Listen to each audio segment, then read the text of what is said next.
Salve! Bom, Corinthians e Vasco pela rodada do Campeonato Brasileiro. E mais uma vergonha, né? Mais uma vergonha aí que o Corinthians passa. Realmente, infelizmente, será um time de segunda divisão no próximo ano.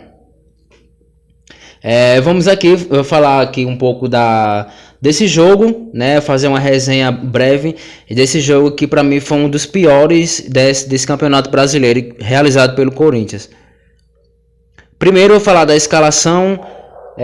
A escalação foi boa, algumas peças, mas eu mudaria muitas. Começando pelo esse lateral direito, Mateuzinho, que para mim é um jogador ridículo. Hoje não fez nada como sempre no jogo. E à esquerda tínhamos, né, o outro lateral muito ruim também, chamado Matheus Bidu. Tinha aí o desfalque, né, de Fagner, lateral, e também do Garro, Rodrigo Garro, que poderia fazer muita diferença. Talvez o Corinthians esteja assim muito pior devido à ausência desses dois jogadores. No primeiro tempo, eu vi aí o Coronado tentando jogar, né? Jogou mais ou menos bem, bateu algumas faltas, bateu uma falta que quase na verdade chegou, né, a ser o gol do Corinthians, mas infelizmente não aconteceu. E aí, repetindo, os laterais nossos muito fracos. Então começou o segundo tempo, que para mim pressão somente do Vasco. O Vasco deitou no segundo tempo.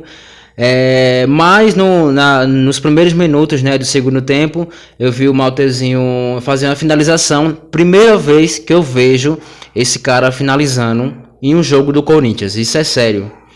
Aos 9 minutos do segundo tempo, e aí veio a lei do ex, né? Lucas Piton marcou aí o seu gol pela camisa do Vasco em cima do seu ex-time, por onde foi revelado o Corinthians. Depois que o Corinthians vinha sofrendo várias pressões, tentou reagir, né, fazendo umas finalizações vergonhosas. E o Roberto hoje, me desculpe, foi muito mal. E outros caras tentando finalizar de longe, que puta, mano, que finalização horrível. Então foi só pressão, né? No segundo tempo só o Vasco jogou. 40 minutos depois, aos 49, Pedro Raul, que foi uma das piores contratações, ao lado do Mateuzinho, fez uma falta, cometeu uma falta aí perto da grande área. E aí o que acontece?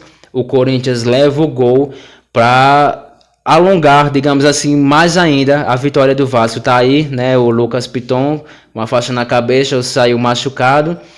Fez um bom jogo, né? Quando ele jogava no Corinthians em 2022, eu achava que, poxa, ele era muito ruim, mas hoje eu queria muito ele de volta, porque os caras que estão lá no lugar dele são 10 mil vezes pior do que ele. Então é isso, né? Vamos ver o que esperar do Corinthians. Possivelmente, infelizmente, segunda divisão próximo ano. Infelizmente, né? Mas isso é futebol. Vamos lá ver os próximos capítulos disso aí. Novo técnico já anunciado. E vamos ver no que dá nessa vai Corinthians, para não dizer outra coisa.